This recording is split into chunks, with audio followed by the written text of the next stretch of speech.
Estamos em João, no capítulo 3, só para a gente refrescar a memória. No capítulo 1, nós temos o chamado prólogo, quando João, teologicamente, nos explica sobre Jesus ser o verbo encarnado de Deus, que pré-existia e que é a origem de tudo e agora estava entre nós. Depois ele fala sobre João Batista, que vem dizendo que ele é o Cordeiro de Deus, de quem é o verbo, quem é o Cordeiro. O capítulo 2 nós já passeamos por ele, quando há uma festa em Caná da Galileia, e Jesus transforma a água em vinho, e fala sobre a verdadeira purificação, o verdadeiro vinho, o verdadeiro sangue, a verdadeira água, a verdadeira festa, o verdadeiro noivo e a verdadeira noiva. Ele usa aquela cena de uma festa e um sinal para exemplificar a sua obra. Depois nós chegamos no final do capítulo 2, quando nós tivemos aqui um domingo muito importante, quando João diz que Jesus conhecia a natureza humana, e nós pudemos falar um pouquinho sobre quem somos, a nossa essência pecaminosa, a queda, e esse mal que está entranhado em nós. E aí chegamos no capítulo 3, semana passada começamos o capítulo 3 com Nicodemos, um homem muito importante, um judeu proeminente, provavelmente membro do Sinédrio, um fariseu, vai procurar Jesus, e Jesus diz a ele que é necessário nascer de novo, para ver o reino, para entrar às portas desse reino, é necessário nascer de novo. Falamos sobre isso ontem, e o texto de hoje é continuação do que João vinha nos dizendo nesse encontro de Jesus e Nicodemos, porque ele encerra o trecho da semana passada, dizendo que como Moisés levantou a serpente no deserto, falamos aqui de Deuteronômio, do que havia acontecido após a morte de Arão, que ele levantou a serpente e todos aqueles que olhassem para a serpente seriam curados do veneno da serpente que os havia picado no deserto. E ali Jesus faz esse paralelo de que ele é aquele que de verdade será levantado na cruz, e todo aquele que olhasse teria vida. E aí vem o verso 16, que é o primeiro do trecho de hoje, continuação. Porque Deus amou o mundo de tal maneira que deu o seu Filho unigênito, para que todo o que nele crê não pereça, mas tenha a vida eterna. Porque Deus enviou o seu Filho ao mundo, não para que condenasse o mundo, mas para que o mundo fosse salvo por ele. Não para condenar, mas para salvar. Quem nele crê não é condenado, mas o que não crê já está condenado, porque não crê no nome do unigênito Filho de Deus. E a condenação é esta: a luz veio ao mundo, mas os homens amaram mais as trevas do que a luz, porque as suas obras eram más. Pois todo aquele que pratica o mal detesta a luz, e não se aproxima da luz, para que suas obras não sejam reprovadas. Quem pratica a verdade se aproxima da luz, para que as suas obras sejam manifestas, porque são feitas em Deus. Senhor, nos abençoa, que a Tua palavra fale o nosso coração, nos edifique, e sejamos mais uma vez alimentados no Teu Evangelho. Em nome de Jesus, amém. Amém. Você já deve ter tido a experiência na vida de ter se arrependido. Quem nunca? Atitudes, decisões, caminhos que a gente escolhe, coisas que a gente diz e depois não dá para segurar a palavra, ela já foi. Outras que a gente pensa. E quando esse arrependimento acontece, pode ser em dois âmbitos: de maneira privada, só eu sei o que passou pela minha cabeça, a decisão que eu tomei, e eu me arrependo e falo: Senhor, me perdoa, tem misericórdia, como é que eu pude fazer uma coisa dessa, dizer uma coisa dessa, Deus, me ajuda. Até é mais fácil. Mas ao longo da vida, nós vamos acumulando uma trilha, assim, um rastro de boas e más decisões, de acertos e de erros. A nossa memória, quanto mais a gente vive, mais ela está cheia dessas encruzilhadas que a gente tem que decidir e nem sempre a gente decide bem. E há momentos em que o âmbito é público e não privado, em que nossas palavras, atitudes ou decisões ferem e machucam alguém. E o nosso arrependimento e a nossa decisão de nos arrependermos é pública. E seja na sua casa, com seus filhos, esposa, trabalho, igreja, comunidade, quando todo mundo diz, Zé, você, e o Zé, desculpa, errei, me perdoem. E quando o âmbito é público, tem duas hipóteses. A coisa é simples, e você pede perdão e a coisa conserta. Às vezes a coisa é complicada. Você pede perdão, até te perdoam, mas não dá mais para voltar atrás. E você carrega consequências. Nós temos isso como algo muito comum na nossa vida, porque nós somos pessoas imperfeitas.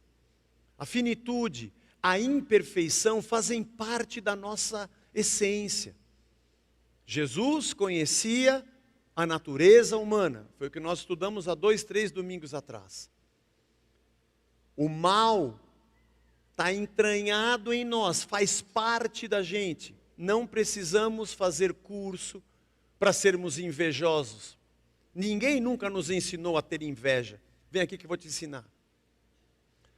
A ter ódio, a ter inveja, a maldizer alguém. Vou te ensinar a tramar alguma coisa má contra alguém. Vou te ensinar a mentir. Vem aqui que eu vou te ensinar a esconder os seus erros. O pecado é um estado existencial no qual nos encontramos. E esse reconhecimento é fundamental na fé cristã. Não existe de verdade alguém que diz, sou um cristão, se não reconhecer que é um pecador, por natureza. E é por isso também que entre os cristãos não tem lógica existir alguém orgulhoso. Mesmo que tenha mais dinheiro, que possua um cargo melhor, não tem a ver com isso. Porque diante de Deus nós somos todos pecadores. E não dá para levantar muito a bola, tem que baixar a bola. Mesmo no âmbito da igreja, o fulano tem o dom, aquele... É dádiva de Deus, todos nós somos pecadores. O cristão é o primeiro a reconhecer que ele nada é. Que ele é carente da graça e que ele precisa do amor de Deus e da palavra e do ensino todos os dias. Mas também o cristão é aquele que não se sente também um coitado do nada. Mesmo que ele não tenha dinheiro, nem posses, nem um bom emprego. Ele é um filho de Deus. Humilhação e orgulho são dois extremos que não fazem parte da vida cristã. Porque aquele que acha que pode se apoiar na sua facilidade, riqueza ou condição humana, rapidamente se coloca em humildade porque depende de Deus. Mas mesmo aquele que olha para a sua condição humana ou para a sua falta, ele vai ser alguém que se sente abençoado pela graça de Deus. Um professor nosso e amigo lá no seminário, o professor Marcos, diz que ao pé da cruz, o terreno é plano. Nós estamos tudo no mesmo nível no pé da cruz. Porque todos nós somos dependentes da graça de Deus. E ninguém pode se aproximar de Cristo e de verdade ter vida sem reconhecer que sem Jesus nada é. Você deve se lembrar daquela passagem que um jovem rico vai conversar com Jesus e pergunta o que é necessário para entrar na vida eterna. E Jesus diz, cumpre os mandamentos.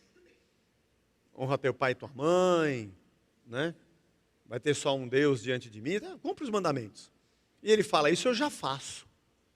E aí Jesus diz, então vende o que você tem, dá para os pobres e me segue. Se você já faz tudo, e você não se sente como alguém que pertence à vida, então tudo que você tem é nada. E você está entendendo que eu sou tudo. Então larga o nada e venha para o tudo.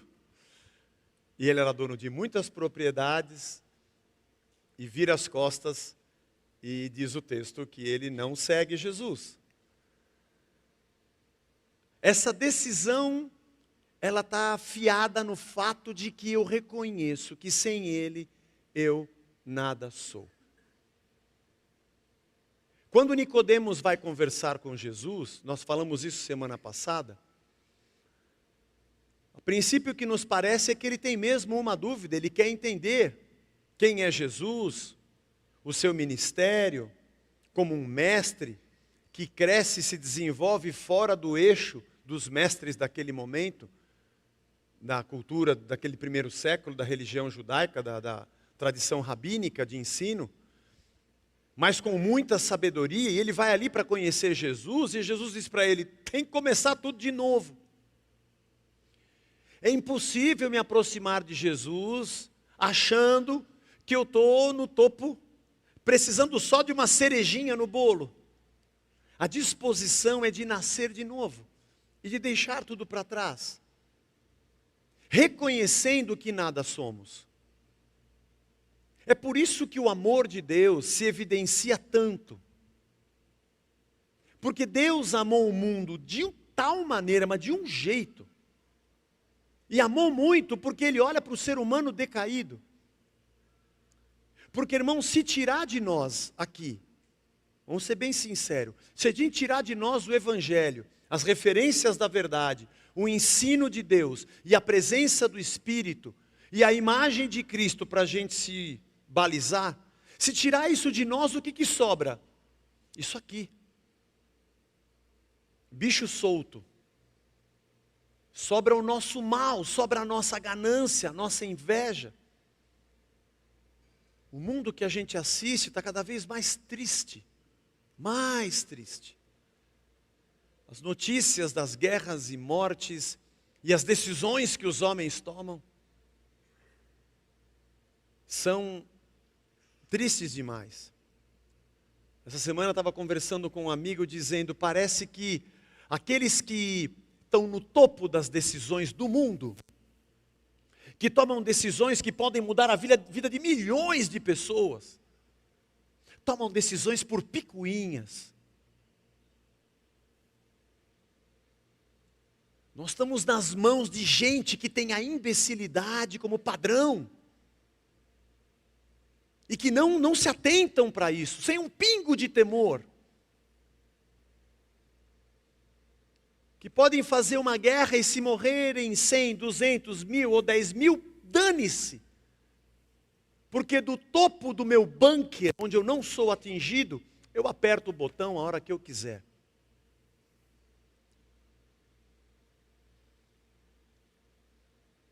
Não citando um filósofo, mas um bom roqueiro, Roger Waters. No final de tudo, nós somos só mais um tijolo na parede. Só. Um número. Portanto, aquele que se aproxima de Deus sabe que é dependente da graça. E que Deus tem um amor de tal maneira que entregou o seu filho por isso aqui. É possível que alguém olhe para uma pessoa que tenha valor e diga, isso aqui é um artista, hein? Acho que se eu investir aqui um dinheiro, depois eu posso ganhar lá. Opa, esse cara tem um talento, hein? Podia fazer uma sociedade com ele, a gente investe e ele produz e todo mundo ganha.